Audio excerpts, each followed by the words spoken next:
Busyness is not the goal. In today's culture, we wear busyness like a badge. We say things like crazy day, super slammed, or back-to-back meetings, as if they prove our value. But being busy isn't the same as being intentional, and being full doesn't mean we're fulfilled. The Stoics understood this long before smartphones ever existed. It is not that we have a short time to live, but that we waste much of it. Seneca. That line cuts deep, doesn't it? It's not time that's running out. It's our attention, drained by distraction, scattered by demands, stolen by things we never chose. So how do we reclaim it? The answer isn't to do more, it's to do what matters, with intention. Planning is a form of freedom. Let's shift how we see planning. It's not about control. It's not about squeezing every second. It's about creating space for what's essential, so your time doesn't get hijacked by what's not. Modern psychology agrees.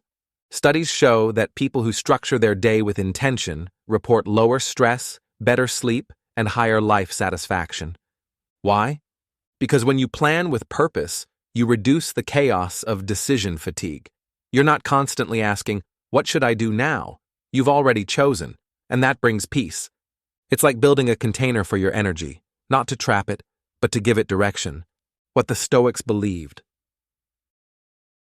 The Stoics believed in living on purpose, not on autopilot. Marcus Aurelius wrote, "Let each thing you do, say, or intend be like that of a dying person." Not to sound morbid, but to be awake. To them, every day was a gift, a blank canvas, an opportunity to practice virtue, courage, discipline, compassion, clarity. They didn't believe in filling days with noise. They believed in stripping away what doesn't matter. My turning point. I used to resist planning. I thought structure would make life rigid or robotic. But honestly, my unstructured days were more stressful. I'd wake up late, rush through tasks, get distracted easily, and end the day with guilt, not rest. Then I started doing something small but powerful. I spent 5 minutes each morning planning my day, with care, not cramming it, not overscheduling, just asking, what actually matters today? What will I feel proud of at sunset? What can wait, and what must not? And something shifted. My days felt slower but fuller, more purposeful, but more peaceful. I wasn't living by reaction anymore. I was choosing how to plan. Like a Stoic, without the pressure. You don't need a fancy planner or a complex system. You just need a mindset. Today is not random, it is mine. Here's a simple structure I use, and it may work for you too. 1. Divide your day into intentional blocks. Think of your day in themes, not just tasks. Deep work block. A few hours for focused, high-value work. No distractions. Connection block. Time for meetings, messages, or social presence. Rest and movement block. Lunch, walking, stretching. Recharge without guilt. Creative block. Space for writing, thinking, or passion projects. Evening. Wind down. Disconnect. Reflect, restore. You don't have to follow it perfectly, but it gives your day a rhythm, a kind of gentle architecture. Second set. Just 3 priorities. Ask yourself, if I only did 3 things today, what would truly matter? That's enough. Let clarity guide you, not endless checklists. 3. Leave space for the unexpected. The Stoics were realists. They knew life is full of surprises. So make room. Don't schedule every minute. Instead, build in white space, flexible time for life to breathe. 4. Reflect briefly. Each evening. Ask, what did I learn today? Where did I live with intention? What can I do better tomorrow? This is how planning becomes growth, not just order. It's not about perfection. Let's be clear. You don't need to be perfect. You don't need to wake up at 5 a.m. or follow a military routine. You just need to care about how your time is spent, because your time is your life. The Stoics weren't productivity gurus. They were guardians of the present moment. They believed that to live well was to choose well, and that starts with how you choose your day. Closing thought. So if life feels rushed, if your days feel like a blur, if you're tired of doing everything yet feeling like nothing is meaningful, try planning again, but this time, not to be efficient, to be free, to live with a gentle sense of direction, to say, this matters and I choose it. Let each morning be a blank page, and let your plan be your quiet act of rebellion against distraction, against chaos, against forgetting what truly matters. Because you don't need more time. You need more presence within the time you already have. And that is the essence of Stoic living. Let's begin with a question that might feel uncomfortably honest. What's something you once loved, but quietly walked away from?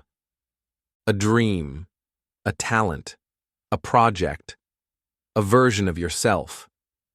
And why did you leave it? Was it time, pressure, fear? Did the world convince you it wasn't practical? Or did life just get loud?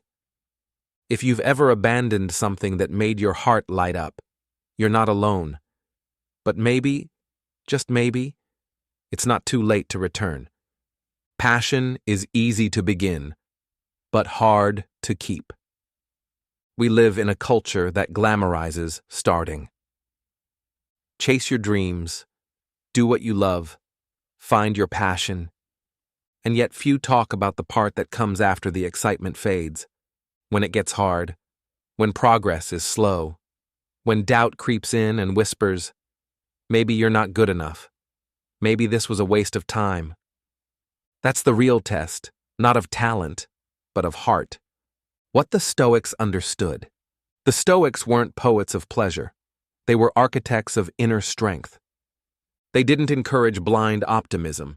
They encouraged endurance. The obstacle is the way. Marcus Aurelius. To them, difficulty wasn't a sign to quit. It was a signal that you were on the path worth walking.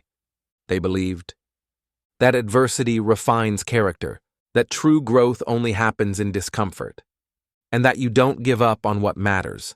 You grow into the person who can carry it. Modern science says the same. Modern psychology confirms what the Stoics knew centuries ago.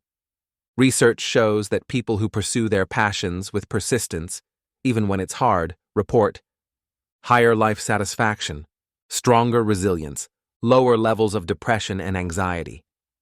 Not because life gets easier, but because they're aligned with something deeply meaningful. It's not about achieving the dream instantly. It's about becoming the kind of person who keeps showing up for it. A personal moment. There was a time when I almost quit something I loved deeply. I had poured months into a creative project. Late nights, early mornings, doubts piling on top of doubts. And one day I sat there, staring at the work in progress, and thought, no one's going to care. It's not working. Why am I doing this? I almost walked away. But then I remembered. I didn't start this for approval.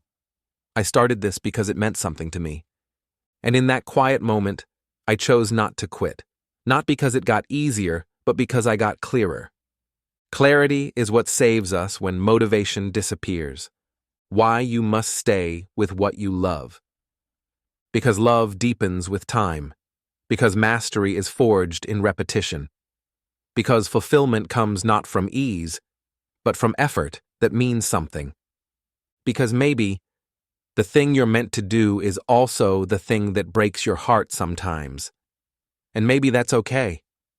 The Stoics would say, do not wish it were easier, wish you were stronger.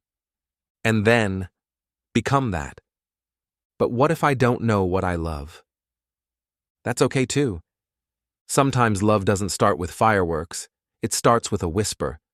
Something that makes you curious, something that gives you energy, not drains it, something you lose track of time doing. Follow that. You don't need a grand purpose to begin. You just need to start walking and let the road reveal itself. How to keep going. even when it's hard. Reconnect to your why. Ask, why did I start? What does this mean to me beyond the results? Lower the pressure. Not everything has to be perfect or profitable. Let it be yours first. Accept the plateau. Every passion has quiet seasons. Keep showing up. That's when growth happens. Celebrate progress. Tiny wins matter. Keep a journal. Reread your journey.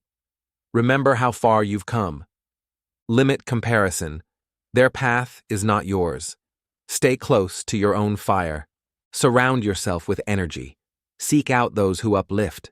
Avoid those who belittle your dreams with logic but no love.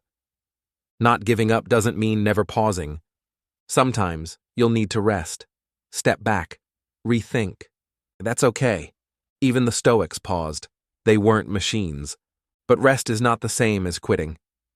Pausing means I'm catching my breath. Quitting means I'm walking away. Know the difference, and be honest with yourself. Final thought. Maybe this is the reminder you needed. You don't have to give up. Not on your art, not on your book, not on your voice, not on the quiet calling inside you. You're allowed to move slow. You're allowed to not be amazing yet. You're allowed to be scared. But you're not meant to live a life where the thing you love is buried beneath fear or fatigue. If it is humanly possible, know that you can do it. Marcus Aurelius. So don't give up. Your dream doesn't need more speed, it needs more returning. Return to it today, and tomorrow, and again, until you forget what giving up even felt like. And let's start with a question that cuts deeper than we expect.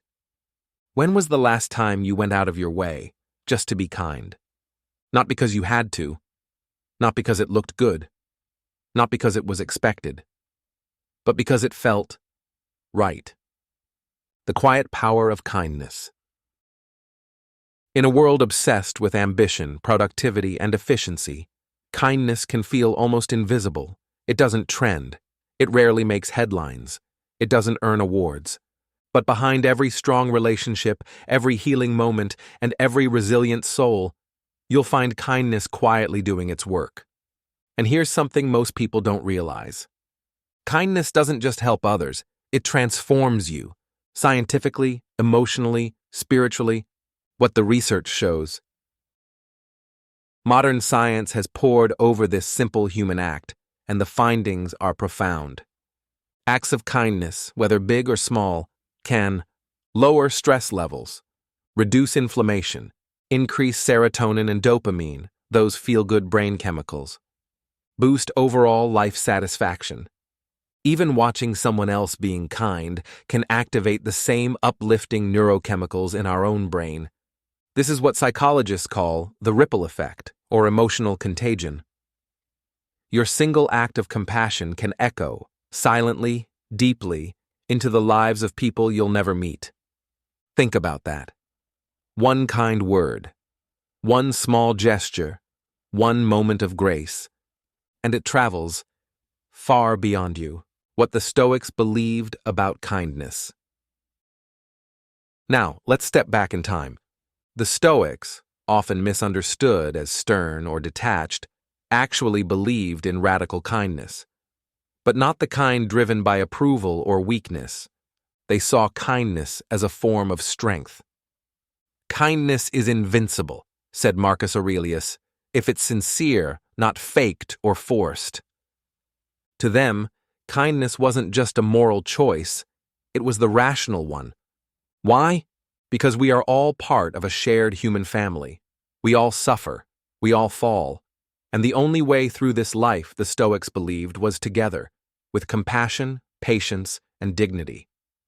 Why we sometimes hold back. So if kindness is so powerful, why don't we live in a world overflowing with it? Maybe because it feels too small, too soft, too risky. We worry that being kind makes us look weak, or that it might be taken for granted, or worse, that it might not change anything at all. But here's the truth. Kindness is not weakness. It's restraint.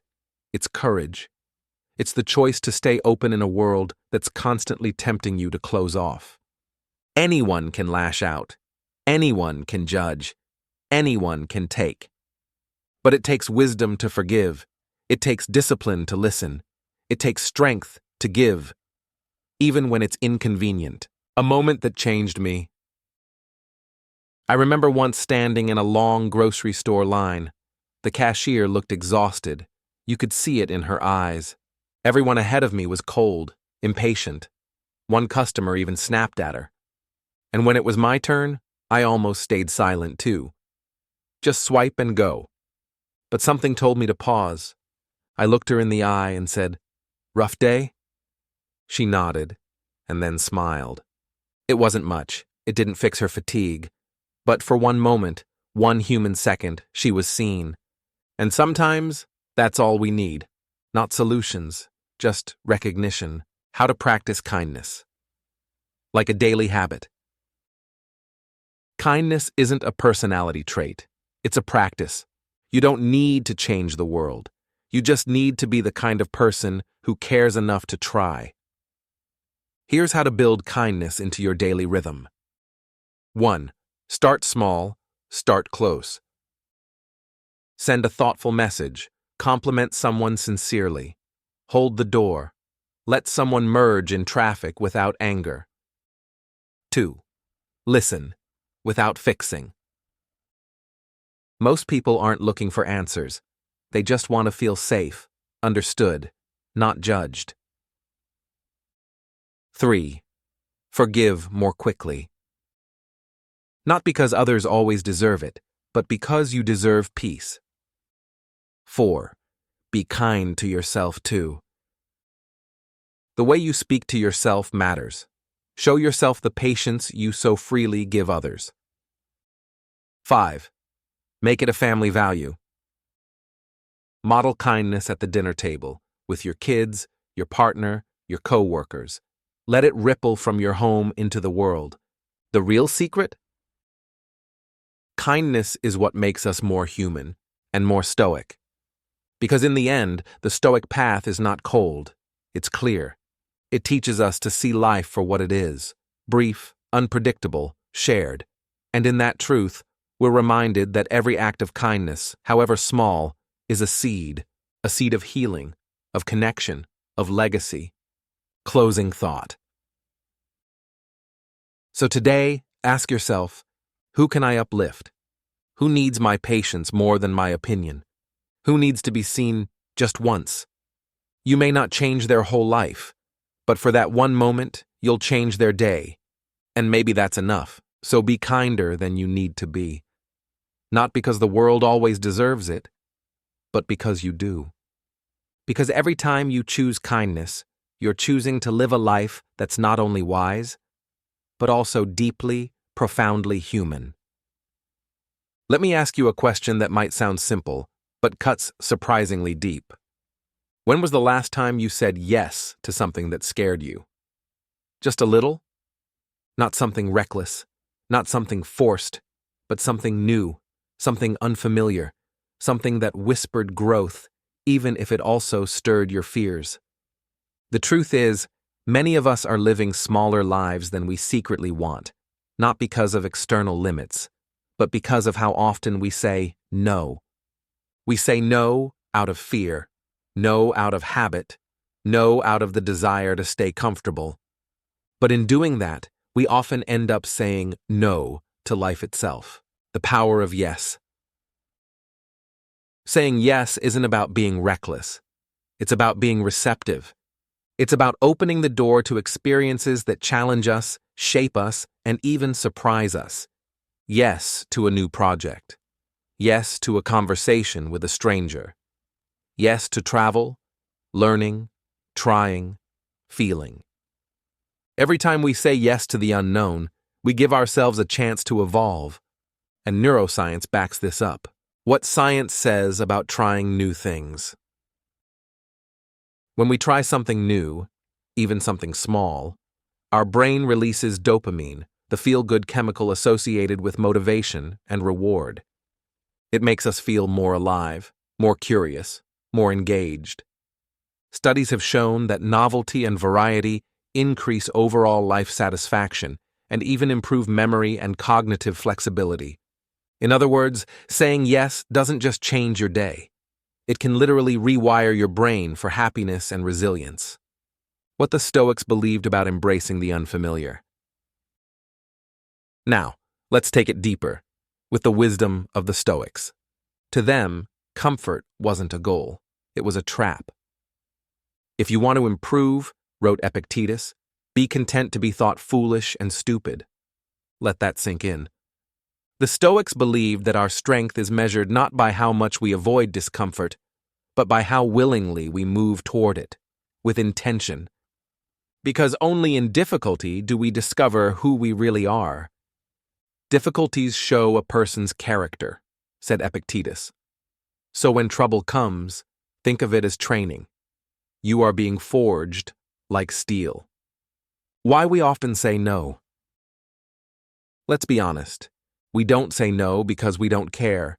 We say no because we're afraid.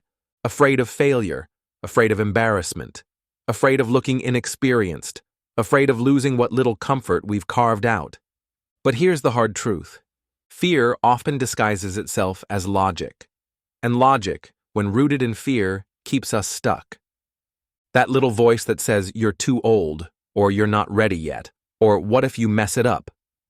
That voice sounds reasonable, but it's not reason, it's resistance, a personal reflection. I remember getting invited to speak at an event a few years ago. I had never done public speaking. My gut reaction was, no way. I'm not that person. My brain started giving me reasons. What if you forget your words? What if no one cares what you have to say? But something in me whispered, what if this is the moment that changes you? So I said yes, nervously, unsteadily, but I said yes. And that moment didn't just change my confidence, it changed my direction, because growth doesn't happen after you're ready. Growth happens through the act of saying yes before you feel ready. How to say yes without losing yourself. Now, this isn't a call to say yes to everything. We still need boundaries, discernment, rest. But what we're talking about here is intentional openness. Here's how to practice it. 1. Pause before you say no. When something new is offered, ask yourself, am I saying no because I truly don't want this, or because I'm scared? That pause alone can change everything. 2. Start small. Say yes to the small coffee chat. Yes to a new book. Yes to learning one new skill a month. You don't need to climb a mountain, just take the first step. 3. Redefine what success looks like. You don't have to be perfect at something to grow from it. The act of showing up is already success. 4. Celebrate effort, not just outcome. Whether you nailed it or stumbled, you had the courage to say yes. That's worth honoring. Saying yes is a muscle. And like any muscle, it strengthens with use. At first, it'll feel uncomfortable. You'll second guess. You might even wish you'd stayed in your bubble. But give it time. Over and over, your life will start to expand, gently, meaningfully, into something richer and more alive. Final reflection. You weren't made to live a life of quiet caution. You were made to explore, to experiment, to evolve. So say yes. Yes to things that scare you just enough. Yes to things that wake something up inside you. Yes to life knocking gently on your door. Because every yes is not just an answer to the world. It's a promise to yourself. That you won't let fear be your final decision. That you will keep growing. And that your story is still unfolding. Let's start with a quiet challenge. When was the last time you sat in complete stillness? No music, no phone, no screen, just you and the moment? It's not a trick question, but for most of us, the honest answer is, we don't remember. We wake up and check our phones before our eyes even adjust to the light. We scroll while eating. We text during conversations. We fall asleep, not with peace, but with a screen glowing inches from our face. And we wonder why we feel scattered, anxious, overwhelmed. But what if I told you the solution isn't out there? It's already in your hand, literally. The modern dilemma. Smartphones are incredible. They connect us, inform us, entertain us. But they also distract us. Constant notifications, social media comparisons, endless tabs and feeds. We've traded depth for speed and presence for stimulation. We've become available to everyone, except ourselves. Modern studies show that excessive phone use is directly linked to increased anxiety and stress, decreased sleep quality, lower attention spans, less emotional satisfaction in relationships. One study even found that just having your phone in the room, face down, on silent, can reduce cognitive performance and empathy. Not using it, just being near it. What the Stoics taught about distraction. Long before smartphones, the Stoics warned us about distraction. Nowhere can man find a quieter or more untroubled retreat than in his own soul, wrote Marcus Aurelius. Yet most of us don't retreat inward, we escape outward. Epictetus was even more direct. He who is everywhere is nowhere. The Stoics believed that presence is a form of strength, because when you're fully present, awake, focused, and engaged, you come alive. Distraction, on the other hand, steals your moments in tiny pieces, not loud, but quietly and constantly. The cost of constant connection. Have you ever been with someone who keeps glancing at their phone while you talk? Even if they say, "I'm listening," you feel the distance. Now ask yourself, how often do you do that? To your kids, your partner, your friends, yourself? We live in the age of hyperconnection, but real connection is becoming rare, because you can't truly connect when you're only half there. The practice of turning off. Now, I'm not here to say throw away your phone or go live in the woods. Technology isn't the enemy. Mindless use is.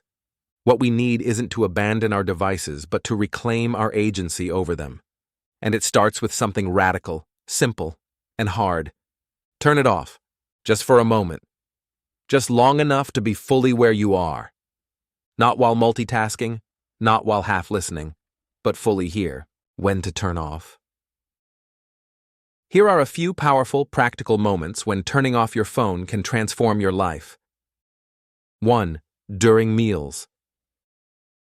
Make eating a sacred act again. Taste, slow down, talk, be with the people or the silence.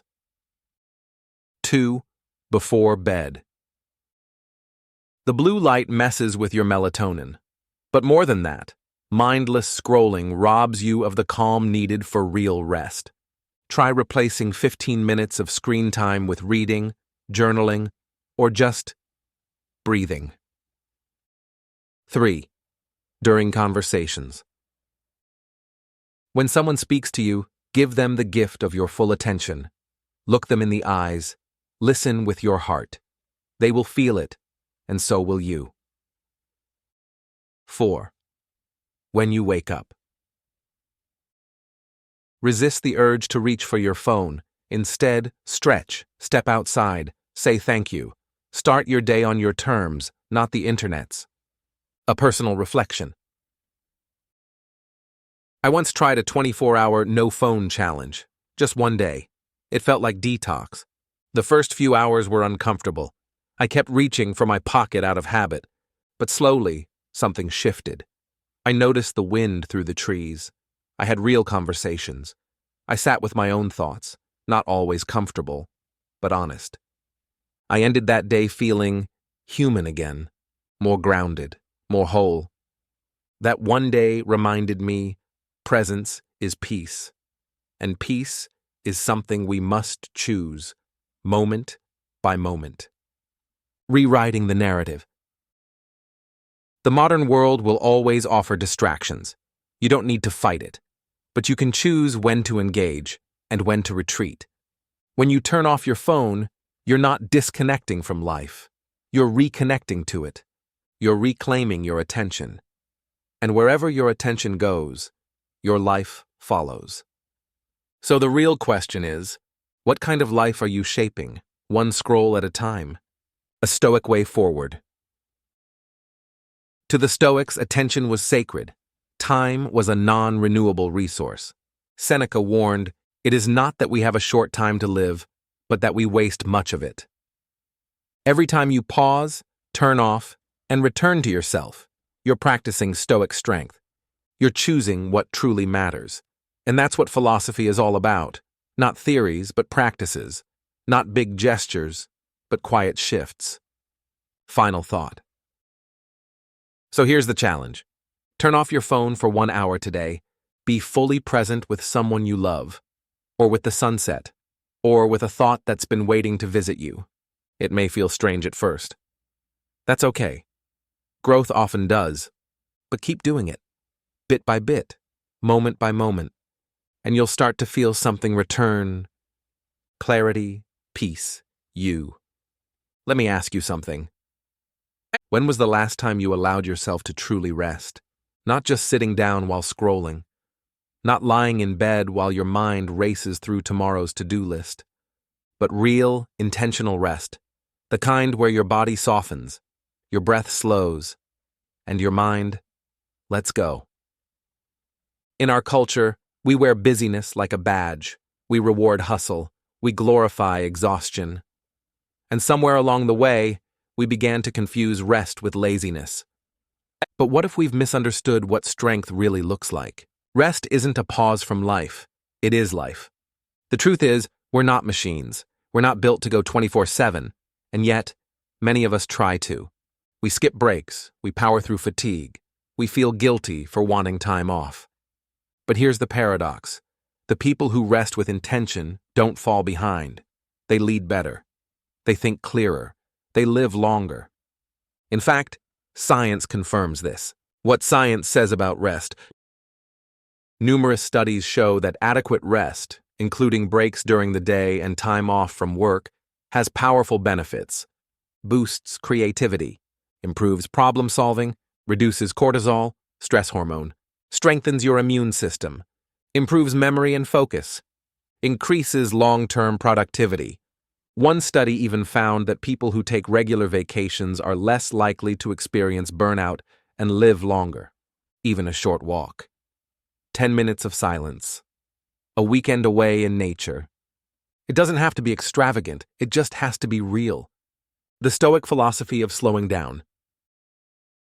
You might be surprised to know this, but the Stoics, those ancient thinkers of discipline and virtue, also valued rest deeply.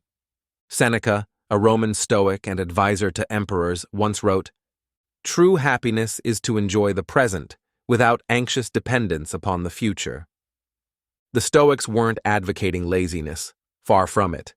They taught that if we're constantly consumed by doing, planning, striving, we miss the very life we're trying to build.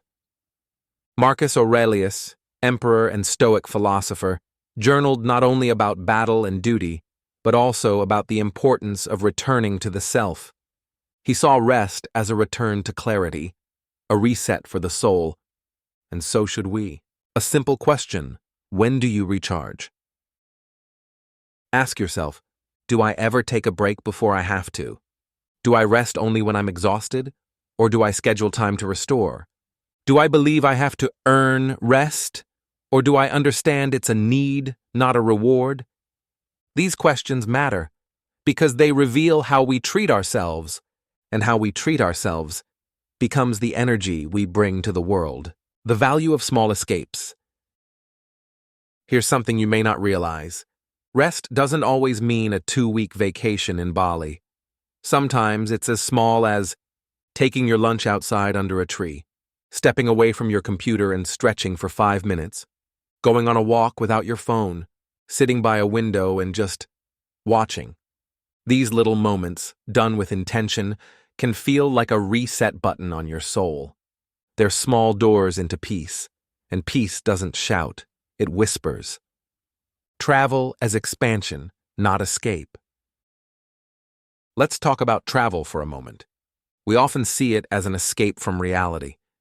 But what if travel wasn't about running away, but about waking up? Every new place, every unfamiliar road, every culture invites us to see with new eyes. Even if it's just a weekend drive to a nearby town, there's magic in movement, in breaking the routine, in stepping outside your normal. And the Stoics encouraged this too. They believed that changing your surroundings could help reset your mind and refresh your perspective. You don't need a passport to shift your soul, you just need a change in rhythm, a personal reflection. I once took a silent retreat, just 3 days not far from home. No phone, no talking, no tasks. At first, the silence was loud, uncomfortable, awkward. But then, something softened. I could feel my breath again. I started hearing birds I'd never noticed before. Thoughts that had been buried for weeks came to the surface. Not to haunt me, but to be heard. When I returned, I didn't just feel rested. I felt restored. Not because I did nothing, but because I finally gave myself space to be something other than productive. Make rest a ritual. Let's be clear, this isn't about dropping all responsibility, it's about learning the rhythm of your energy. Push when it's time to push. Pause when it's time to pause. And the pause is not the opposite of growth. It's part of it. Here are 3 small ways you can make rest part of your everyday life. 1. Schedule it like it matters, because it does. Put rest on your calendar just like a meeting. Protect it. 2. Change your scenery. Even a different room, a new cafe, a trail you haven't walked, these reset your senses.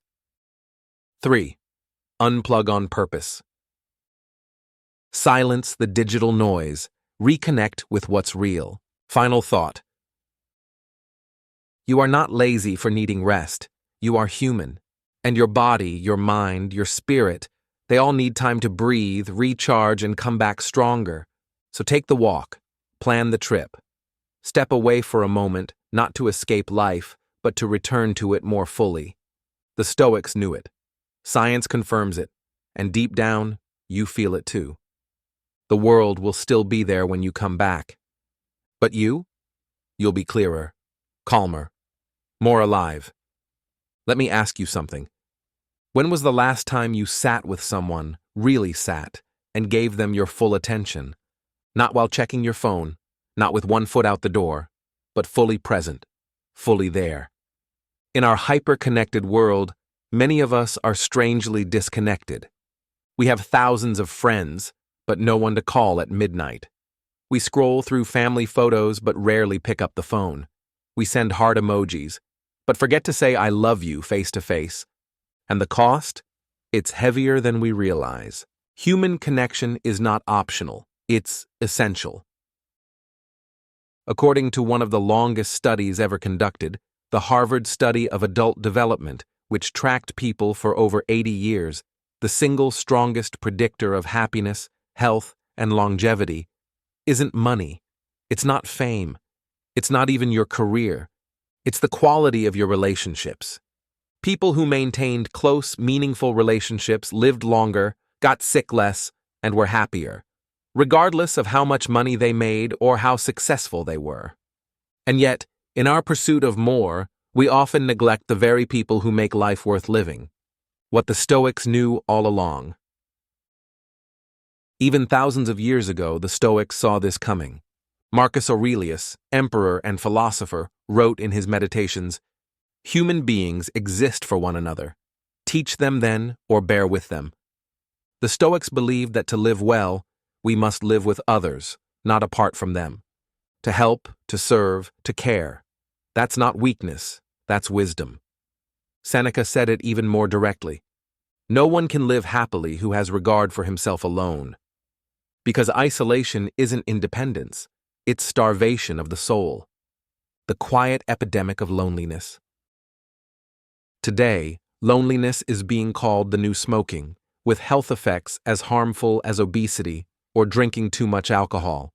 Let that sink in. Feeling lonely is just as damaging to your health as lighting a cigarette every day. And the saddest part? Many of us don't even realize we're lonely because we're always connected. But being around people isn't the same as being connected to them. What we crave is depth. Not just small talk, not just surface smiles, but the kind of presence that says, I see you, I'm here. Presence over performance. The most valuable gift you can offer to the people you love isn't money. It's not advice, it's your presence. When you're with your partner, your child, your friend, be with them. Turn off your notifications, look them in the eye. Listen not just to reply, but to understand. Because these moments, simple as they seem, are what we remember at the end of our lives. It's not the meetings or the deadlines or the likes. It's the time your mom laughed at your joke, the hug from a friend when you needed it most, the quiet dinner where no one said much, but everyone felt safe. Making connection a daily practice. Connection doesn't always happen by accident. Sometimes we have to choose it. Here are 3 small but powerful ways to bring more connection into your daily life. 1. Reach out first. Don't wait for someone to text. Be the one who checks in. Hey, just thinking of you. How's your week going? It's simple, but it matters more than you think. 2. Ask better questions. Instead of, how are you? Try, what's been on your mind lately? What's something you're looking forward to? What's been tough for you recently? These questions open the door to real conversations. 3. Create micro moments. You don't need hours. Even a 10-minute call while walking, a handwritten note, a shared coffee without screens. These small windows can create lifelong memories. A personal story. A few years ago, I was pushing through a particularly busy season. Deadlines, projects, travel. I kept telling my dad, I'll call you next week, but next week became next month. Then he got sick. I still remember that call. His voice was weaker than usual, but he didn't ask for anything. He just said, "It's good to hear your voice." That sentence lives in my chest now, not as guilt, but as a reminder. We don't always know how much time we have, but we do know what matters most. Love requires action.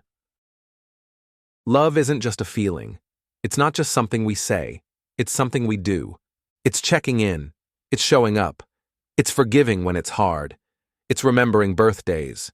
It's hugging longer than usual. It's being willing to say, I'm here. I love you. And you matter. Even when you're tired, even when you're busy, because connection isn't a chore, it's the heartbeat of life. Final reflection. So, who do you need to call today? Who haven't you said I love you to in a while? Whose name keeps floating into your thoughts, but you keep pushing it aside? This is your sign. Send the message. Make the plan. Say the thing. Not because it's urgent, but because it's important. Remember, a good life is not built on what you achieve alone, but on who you walk with through it all. The Stoics knew that. Science proves it, and your heart already feels it. So today, choose connection, not later, not next week. Now, let's pause for a moment and ask something simple. When was the last time you helped someone without expecting anything in return? Not because you had to, not because it looked good, but simply because you could. We live in a world that praises independence. Do it yourself. Put yourself first. Don't let anyone slow you down. And sure, boundaries matter, but somewhere along the way, we forgot a powerful truth. Helping others doesn't take away from us. It completes us. Stoic wisdom. We rise by lifting others. The Stoics believed that we are not isolated beings. We're cells in a larger body, drops in a shared ocean. Or as Marcus Aurelius beautifully put it, what brings no benefit to the hive brings no benefit to the bee. In other words, when the community thrives, the individual does too. When we help another person stand taller, we don't shrink. We all rise. This isn't just poetic philosophy, it's backed by science too. Science agrees. Helping heals the helper. Modern psychology confirms what ancient wisdom taught long ago. Studies have shown that people who consistently help others, whether through volunteering, mentoring, or even small daily acts, tend to experience less stress, enjoy greater life satisfaction, and even live longer. That's right. Helping others actually improves your physical and mental health. It reduces cortisol levels, increases dopamine, and gives you a deep sense of purpose, a kind of nourishment that no paycheck or promotion can replicate. Because at the core of being human is connection. It doesn't have to be grand. Here's the part we often get wrong. Helping doesn't have to be dramatic. You don't need to build a school or donate half your salary. Sometimes the smallest acts make the deepest impact. Holding the door open for a stranger with full hands. Sending a, "Hey, I'm thinking of you" message to a friend who's been quiet. Giving a genuine compliment when someone least expects it. Offering to teach someone what you already know without making them feel small. These are not just gestures, they're reminders to someone who might be struggling silently that they're not alone. And sometimes that reminder changes everything. Helping others helps you come home to yourself. Here's the paradox. When you feel empty, the fastest way to refill your spirit isn't self-indulgence, it's generosity. When you give time, attention, or kindness, you reconnect with the part of yourself that is most human, most grounded, most alive. That's why the Stoics saw helping not as a duty, but as a form of spiritual health. Seneca wrote, "Wherever there is a human being, there is an opportunity for kindness." And he meant it. We don't need ideal conditions. We don't need permission. We just need presence and willingness. A personal reflection. Years ago, during one of the most emotionally dry seasons of my life, I found myself on autopilot. Work, eat, sleep, scroll, repeat. One morning, I saw an elderly man at the grocery store struggling to lift a case of water. I offered to carry it to his car. He smiled deeply and said, "I don't get much help these days." That moment stayed with me, not because I did something special, but because it woke me up. Helping him didn't just lift the box, it lifted me out of numbness. Sometimes we help not because others are weak, but because we forget that we are strong. You are already equipped. You don't need more time. You don't need to fix yourself first. You already have everything you need to help someone. A voice, a heart, a lesson you've learned, a kindness you can offer, a moment you can share. And the beauty is, every time you offer those things, they multiply, not diminish. A Stoic reminder. If you're ever unsure of what to do or what matters most, ask, does this help someone? Does this build someone? Does this make the world around me a little softer, a little kinder? If the answer is yes, then that's enough. You've already lived well today. Practical ways to start right now. If this feels inspiring but vague, here are a few simple ways to live this today. Send an encouraging message to someone who's going through something. Teach a friend a skill they're struggling with. No ego, just support. Offer to watch a coworker's task for 10 minutes so they can breathe. Smile and make eye contact with the person who serves your coffee. Volunteer for 1 hour a week. Even digitally. You don't need a grand gesture. You just need to show up with sincerity. Final thought. So today, ask yourself, who can I help? Not out of guilt. Not because you're supposed to, but because this is how we return to what matters. We don't heal in isolation. We grow in service. We find meaning when we remember. We belong to each other, so help.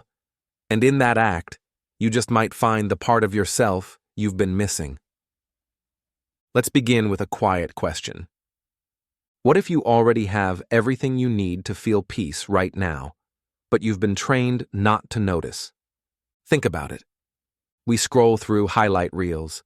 We compare, crave, compete, and all the while, we miss the little ordinary miracles happening around us. A warm cup of coffee, a soft breeze through the window, the sound of someone laughing nearby, even the quiet beat of our own heart. Still trying.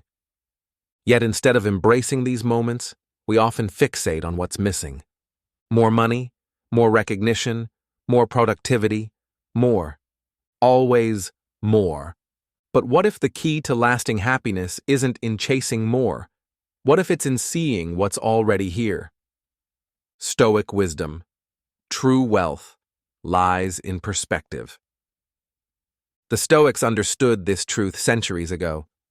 Seneca, one of the most influential Stoic thinkers, wrote, "It is not the man who has too little, but the man who craves more, that is poor." Let that sink in. Being poor isn't about lacking things. It's about lacking the ability to appreciate what you already have. Epictetus, another Stoic philosopher, took it further. He is a wise man who does not grieve for the things which he has not, but rejoices for those which he has. To the Stoics, gratitude was strength. It was a mindset, a discipline, a way of realigning the soul to reality. They believed that when you learn to see clearly, you realize you're already standing in the middle of abundance. Science confirms it. Gratitude changes your brain. This isn't just poetic philosophy, it's neuroscience.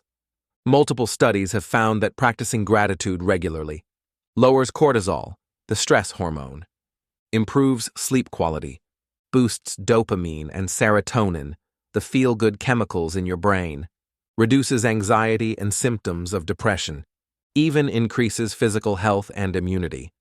One study from the University of California showed that people who kept a daily gratitude journal slept better, exercised more, and had fewer physical complaints than those who focused on daily hassles. It's wild to think about. Just noticing the good makes you feel better physically and mentally. And yet, we rarely pause to do it. Why we struggle with gratitude? Let's be honest, gratitude sounds nice, but it's not always easy, especially when you're under pressure, you've just had a tough day, or life hasn't gone the way you planned. Our brains are wired to spot danger, fix problems, and scan for lack. It's part of our survival instinct. So choosing gratitude? It takes effort. It takes practice. It takes intention. It's not about pretending everything's fine. It's about acknowledging what is good, even when not everything is. The power of noticing the small things. Gratitude doesn't always show up in grand gestures. Sometimes it whispers through the cracks in your day. The way the morning light hits your floor, the smile of a child you pass on the street, the moment someone texts, "Made it home safe." Even the simple fact that you woke up breathing today. These are the things we overlook until they're gone. The Stoics called it contemplating loss, not to scare you, but to sharpen your appreciation. Because when you realize nothing is guaranteed, everything becomes a gift. A simple practice, the gratitude journal. If this idea of being more grateful sounds vague, here's something practical. Start a daily gratitude journal. It can be as simple as writing down 3 things you're grateful for. One thing that made you smile. One moment that made you feel peace. It might feel awkward at first. You might stare at the page. But keep going. Over time, your brain starts scanning for things to appreciate. You train your eyes to look for beauty, not brokenness. And that changes the way you see the world. It even changes the way the world responds to you. My own experience. There was a time in my life when everything looked fine on the outside, but I felt restless, scattered, unfulfilled.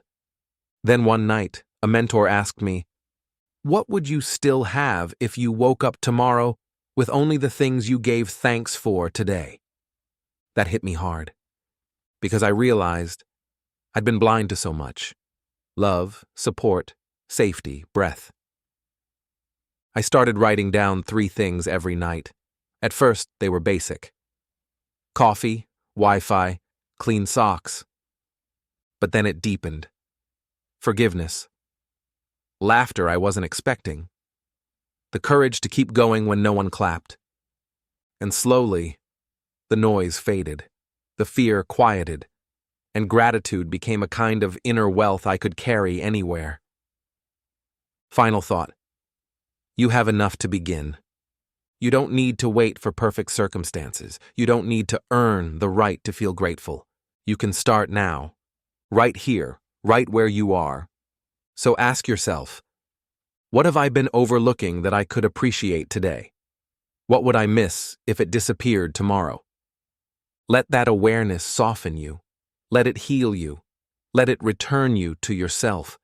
Because in a world constantly chasing more, gratitude is how you finally feel enough. Have you ever held on to anger so long that it became a part of you? It starts as a spark. Someone hurts you, disrespects you, betrays you, and your mind repeats the moment over and over like a broken record. What they said, what they did, what they should have done. You tell yourself you're just remembering, but the truth is you're replaying pain. And slowly, that spark turns into a fire. The hidden cost of holding on. Here's the thing about resentment. It doesn't just stay in the past, it builds a home in your body. Doctors have found that long-term anger and resentment are linked to high blood pressure, poor sleep, chronic stress, and even heart disease. But even worse than the physical toll is what it does to your inner world. It clouds your clarity. It hijacks your energy. It narrows your life. You start making decisions through the lens of pain. You push people away who remind you of old hurt. You begin to armor yourself, not to protect, but to isolate. And you may not even realize it, but what you think is strength is often just a fear of reopening old wounds. Stoic wisdom, forgive to free yourself.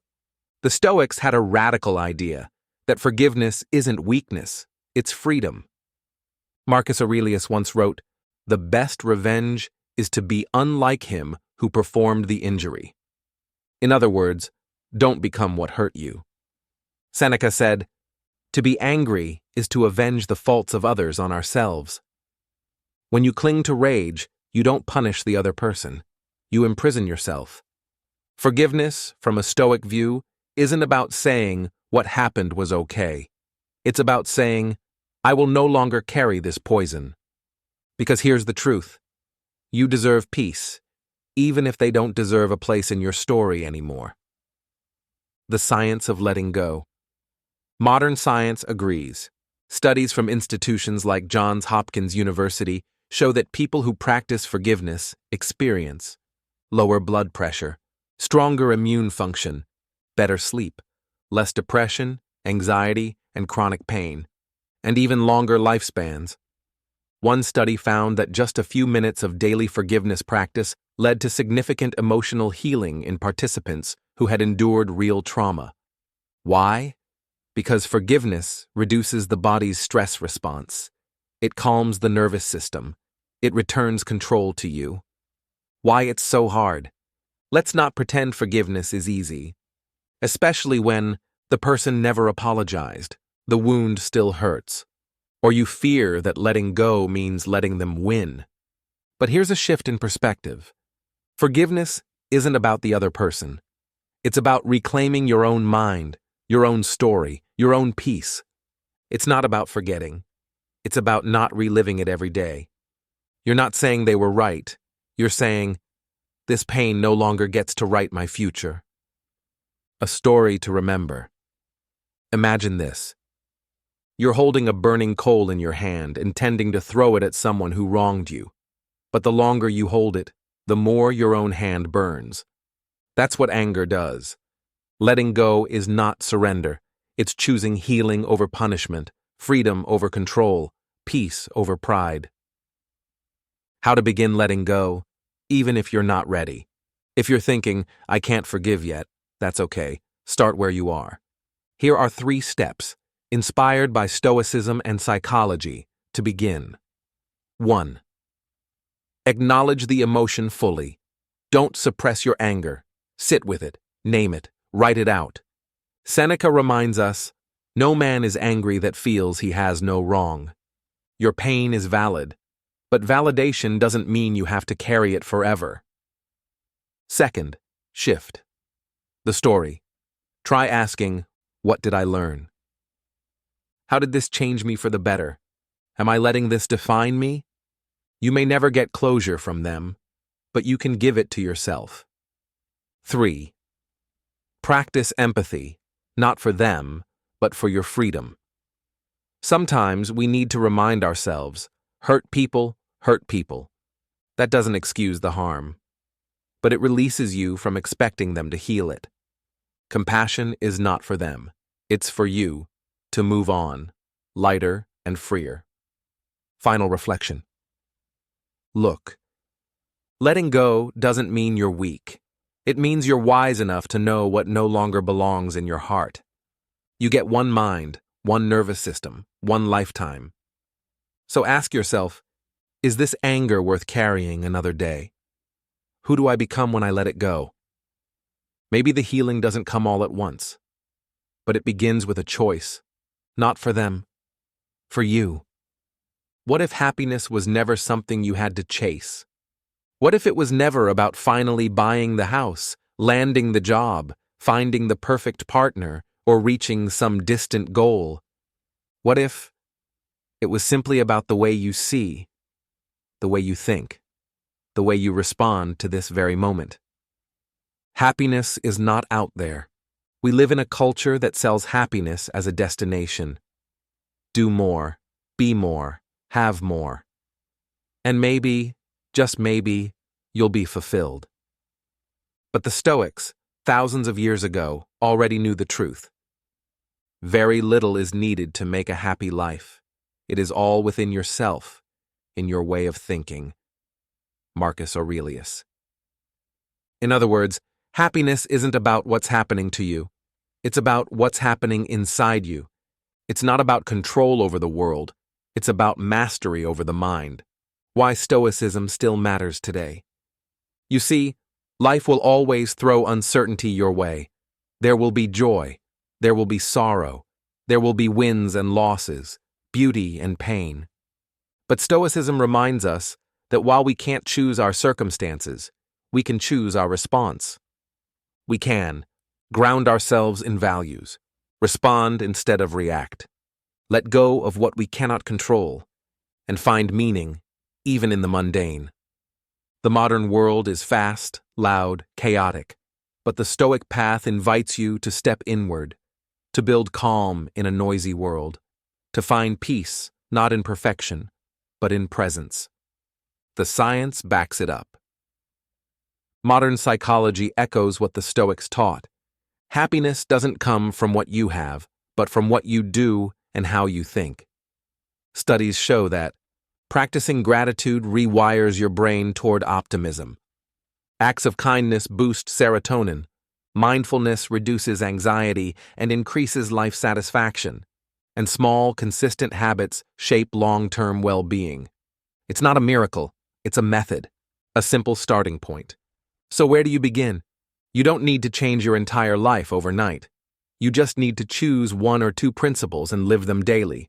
Maybe that means saying thank you more often, spending 10 minutes each morning journaling, taking one deep breath before reacting, letting go of one grudge, or stepping outside to feel the wind just because you can. Each action might seem small, but over time, it shapes your identity, your mindset, your life. As Epictetus said, happiness and freedom begin with a clear understanding of one principle. Some things are within our control, and some things are not. This is your journey. So here's the truth. Happiness is not a finish line. It's not an achievement. It's not something someone can give you or take away. It's a practice, a choice, a way of seeing the world. It's the gentle art of tending to your thoughts, of showing up for your values, of being kind to yourself in the process. A closing invitation. If you take just one thing from this video, let it be this. You already have what you need to live a meaningful life. The rest is remembering and practicing. So today, ask yourself, what's one Stoic principle I want to live by this week? How can I show up for my values, even in small moments? What's one thing I can let go of so I can live lighter? You don't need to be perfect. You just need to begin. One breath, one step, one choice at a time. Thank you for being here on this journey inward. If this message resonated with you, don't forget to like, share, and subscribe for more content that helps you build a life of inner strength and quiet joy. Until next time, live simply, choose wisely, and come home to yourself. Let me know if you'd like this script segmented for voiceover pacing, visual cue suggestions, or thumbnail title ideas to go with it.